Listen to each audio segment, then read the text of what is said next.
Good morning. आज का topic है motion in an arbitrary potential well. स्वैच्छिक विभव कूप में कण की गति। विभव कूप, उससे पहले हम जान लेते हैं आवर्ती गति और दोलन गति क्या होती हैं। जब कोई कण एक निश्चित पथ पर निश्चित समय अंतराल में अपनी गति को दोहराता है तो वो कहलाती है आवृत्ति गति। दोलन गति ये आवृत्ति गति का ही एक विशेष रूप है, विशेष प्रकार है। जब कोई कण एक निश्चित बिंदु के इर्द गिर्द इधर उधर निश्चित समय अंतराल में गति को दोहराता है, या कहें कि एक निश्चित बिंदु के इधर उधर आवृत्ति गति करता है, तो उसे बोलते हैं दोलन गति। आवृत्ति गति के उदाहरण घड़ी की सुइयों की गति, सूर्य के चारों ओर पृथ्वी की गति। उदाहरण दोलन गति के घड़ी का पेंडुलम, सरलोलक, झूला, स्प्रिंग से लटका भार को खींचने पर उसकी गति। इस तरह जो दोलन गति है वो सभी दोलन गतियाँ आवृत्ति गति भी होती हैं, लेकिन आवृत्ति गतियाँ दोलन गति हो ये आवश्यक नहीं है। जैसे कि हमने जो उदाहरण ले रखे हैं दोनों ही आवृत्ति गति के दो उदाहरण ले रखे हैं, दोनों ही दोलन गति नहीं है। ठीक है। स्वैच्छिक विभव में कण की गति। स्वैच्छिक बल क्षेत्र के अंदर कण की जो ऊर्जा है वह उसकी स्थिति पर निर्भर करती है। तो ऊर्जा उसकी स्थिति x, y, z का फलन है। बल और स्थिति में संबंध F बराबर माइनस डेल यू, जहाँ u x, y, z का फलन है तो उसको हम आंशिक अवकलज के रूप में लिख सकते हैं। F equal to minus i cap del u upon del x minus j cap del u upon del y minus k cap del u upon del z. यदि हम x दिशा की बात करें तो x घटक बल का बराबर होगा minus del u upon del x, यानी u का x सापेक्ष अवकलन। अब x दिशा में u का परिवर्तन हम अपने स्वैच्छिक रूप से कोई भी ले सकते हैं, जो हमने लिया है अभी नीचे जो डायग्राम दे रखा है। इस तरह से हम मान लें कि x दिशा में u का मान परिवर्तित होता है।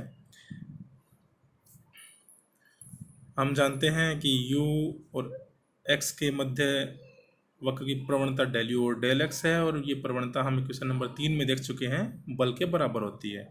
तो किसी बिंदु पर उस आरेख की प्रवणता उस बिंदु पर बल के बराबर होगी। हम इसमें देख रहे हैं कि P, Q, R व S चार ऐसे बिंदु हैं जो कि इनमें 2 P और R निम्निष्ठ हैं और Q और R उच्चिष्ठ हैं। हम जानते हैं उच्चिष्ठ और निम्निष्ठ पर अवकलन 0 होता है, यानी प्रवणता 0 होती है। अतः इस पर कण पे बल का मान भी 0 होगा। कण पर बल का मान 0 है, यानी कण संतुलन में रहेगा, इसलिए इनको संतुलन बिंदु कहते हैं। लेकिन इनमें भी अंतर है। P और R स्थायी संतुलन बिंदु है, Q और S अस्थायी संतुलन बिंदु है। क्यों? देखते हैं। Q व S बिंदु, इन बिंदुओं पर कण को थोड़ा सा विस्थापित करें, आगे या पीछे लेके जाएं, तो देखते हैं क्या होता है। फर्स्ट कंडीशन आगे लेके जाएं, तो आगे लेने पर x का मान बढ़ता है, यानी डेल x पॉजिटिव है। लेकिन हम देख रहे हैं कि q व s दोनों से ही आगे उच्चिष्ठ से आगे जाएंगे तो u का मान कम होगा, यानी डेल u नेगेटिव है। इट मीन्स डेल u और डेल x नेगेटिव होगा। और f हम जानते हैं माइनस डेल यू और डेल x, यानी माइनस माइनस प्लस पॉजिटिव हो जाएगा। माइनस डेल यू और डेल एक्स और एक नेगेटिव साइन, ये माइनस डेल यू के कारण। तो इस तरह एफ एक्स पॉजिटिव, हम पीछे लेके जाएं तो एक्स नेगेटिव है, यू भी नेगेटिव है, डेल यू और डेल एक्स पॉजिटिव, तो f x equal to minus del u और डेल एक्स, नेगेटिव नेगेटिव दोनों तो पॉजिटिव, और लास्ट में माइनस साइन बच जाएगा, मतलब एक्स एफ एक्स नेगेटिव। आगे ले जाने पर एफ एक्स पॉजिटिव, मतलब एफ एक्स भी आगे धकेलेगा। पीछे ले जाने पर एफ एक्स नेगेटिव, मतलब बल भी पीछे धकेलेगा। मतलब एक बार अगर उस पॉइंट से हट गए तो वापस उस पॉइंट पे नहीं लेके जाएगा। प्रवणता इस तरह होगी कि वो बल इस तरह लगेगा कि वह उस बिंदु से कण को दूर धकेलेगा, इसलिए ये कहते हैं अस्थायी संतुलन बिंदु। अब हम बात करें पी व आर की। यदि इसमें कोई बिंदु को आगे बढ़ाया जाए तो आगे बढ़ाने पर एक्स बढ़ता है, और चूंकि ये निम्नलिखित थे इसलिए यू भी बढ़ता है, दोनों पॉजिटिव। तो del u upon del x positive upon positive positive रहेगा, और f x equal to minus del u upon del x यानी नेगेटिव। तो आगे बढ़ाने पर माइनस डायरेक्शन में बल लगता है, मतलब वापस पीछे इस बिंदु की पी की या बिंदु आर की ओर धकेला जाता है, और पीछे लेके जाएं तो del x negative del u positive, तो इट मीन्स डेल यू और डेल एक्स नेगेटिव और एक नेगेटिव बाहर यानी पॉजिटिव। तो पीछे ले जाने पर बल उसको आगे वापस धकेलता है, यानी बिंदु पी या आर की तरफ ही धकेलता है, वापस उन्हीं बिंदुओं की ओर बल धकेलता है, इसलिए ये कहलाते हैं स्थायी संतुलन बिंदु। अब हम देखें बिंदु पी की बात करें। बिंदु पी पर जब कोई कण है, वो कण बिंदु पी से आगे गति करता हुआ बिंदु बी तक पहुंच गया। ये देखिए बिंदु बी यहाँ पे दिखाया हुआ है, सेकेंड, यहाँ बिंदु बी दिखाया हुआ है और बिंदु ए दिखाए हुए हैं। तो बिंदु पी से कण गति करता हुआ बिंदु बी तक पहुंच गया, और फिर बिंदु ए और बिंदु बी, इनके बीच में कण गति करेगा। किस तरह करेगा देखते हैं अभी। बिंदु पी से चला और आगे बढ़ता गया और बिंदु बी पर पहुंचा। अब बिंदु बी पर पहुंचने पर उसका वेग हम देखते हैं, पीछे की तरफ बल लग रहा है इस पर वापस बिंदु पी की ओर, इसलिए वेग धीरे धीरे कम होता होता बिंदु बी पर शून्य हो जाता है। इट मीन्स उसकी गतिज ऊर्जा जीरो हो गई, यानी ऊर्जा नष्ट तो हो नहीं सकती, तो उसकी गतिज ऊर्जा किस में कन्वर्ट हो गई, स्थितिज ऊर्जा में। तो यहाँ पे बी पर स्थितिज ऊर्जा का मान मैक्सिमम है। अब वो चूंकि वापस बिंदु पी की ओर बल लग रहा है तो बिंदु पी की ओर चल पड़ेगा। बिंदु पी पर पहुँचते पहुँचते उसकी गतिज ऊर्जा हो जाएगी अधिकतम और स्थितिज ऊर्जा हो जाएगी न्यूनतम। स्थितिज ऊर्जा न्यूनतम हो गई, लेकिन अधिकतम गतिज ऊर्जा के कारण वो चलता रहेगा, अभी भी वो यहाँ पे बिंदु पी पर रुकेगा नहीं, और बढ़ते बढ़ते आगे बढ़ के बिंदु ए पर पहुँच जाएगा, और बिंदु ए पर वापस वही कंडीशन बिंदु बी वाली, और वापस लौट के बिंदु पी की ओर आने लग जाएगा। इस तरह वो बिंदु ए और बिंदु बी के बीच में ही गति करता रहता है, और बिंदु पी के दोनों तरफ बिंदु ए और बी के बीच में गति करता रहता है, दोलन गति करता रहता है। तो इस तरह वो जो कण है वो स्थायी संतुलन बिंदु पी के दोनों तरफ ए बी के बीच में फंस गया है, उस कूप में फंस गया है, इसलिए इसे बोलते हैं विभव कूप।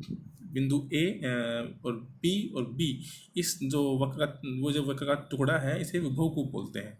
विभव कूप की उच्चतम और न्यूनतम जो ऊर्जाएं हैं, यानी बिंदु ए बी पर जो ऊर्जा है और बिंदु पी पर जो ऊर्जा है, उनका अंतर, उसे बोलते हैं बंधन ऊर्जा, विभव कूप की बंधन ऊर्जा। अब यदि बिंदु पी की स्थिति x बराबर x0 पर न्यूनतम स्थितिज ऊर्जा का मान ux0 है, तो ux0 को किसी बिंदु x पर ऊर्जा को टेलर श्रेणी से हम निम्न प्रकार लिख सकते हैं, ux equal to ux0 and so on. ये जो टेलर श्रेणी हम मैथमेटिक्स में पढ़ते हैं उससे हमने लिख दिया है। स्थायी संतुलन बिंदु न्यूनतम स्थितिज ऊर्जा के लिए हम जानते हैं कि इसकी प्रवणता 0 होगी, डेल यू और del x at x equal to x0, और इसका सेकंड अवकलन जो है वो पॉजिटिव नियतांक होगा, थर्ड अवकलन भी कोई नियतांक होगा, इनको हम k और k1 एंड सो ऑन मान लेते हैं। तो ux को इक्वेशन 4 को हम इस तरह लिख सकते हैं, ux equal to ux0 plus second term 0, third term में k आ गया, फोर्थ में k1 एंड सो ऑन। अब यदि हम बिंदु P पर मूल बिंदु लें, यानी x0 बराबर 0 और ux0 इक्वल टू 0, तो ux equal to half k x square plus 1/6 k1 x cube and so on. और यदि हम बल निकालना चाहें, इसका एक्स सापेक्ष अवकलन करें, तो minus k x minus half k1 x square and so on. इस तरह हमें बल और ऊर्जाएं मिल जाती हैं। यदि x का मान अत्यल्प लिया जाए, विस्थापन जो संतुलन बिंदु से विस्थापन है वो बहुत छोटा लिया जाए, वेरी वेरी लेस देन 1, तो उसकी उच्च घातें यानी एक्स क्यूब एंड जो भी न्यूनतम घात है वो हम सिग्निफिकेंट होंगी, और उसके आगे की घातें हम नेग्लिजिबल मान सकते हैं। तो ux equal to half k x square और f x equal to minus k x. इस स्थिति में देख रहे हैं कि u और x के बीच में जो ग्राफ है इक्वेशन नंबर 8 से, वो एक परवलयिक ग्राफ मिल रहा है, और साथ ही जो f है वो x के साथ में रैखिक रूप से परिवर्तित होता है, यानी समानुपाती है, एक घातीय समानुपाती है। इस तरह की जो कंडीशन है किसी कण के लिए, वो उसकी सरल आवर्त गति को बताती है। इसका अर्थ ये है कि स्वैच्छिक विभव कूप के अंदर अत्यल्प विस्थापन के लिए किसी कण की गति सरल आवर्त गति होती है। Thank you.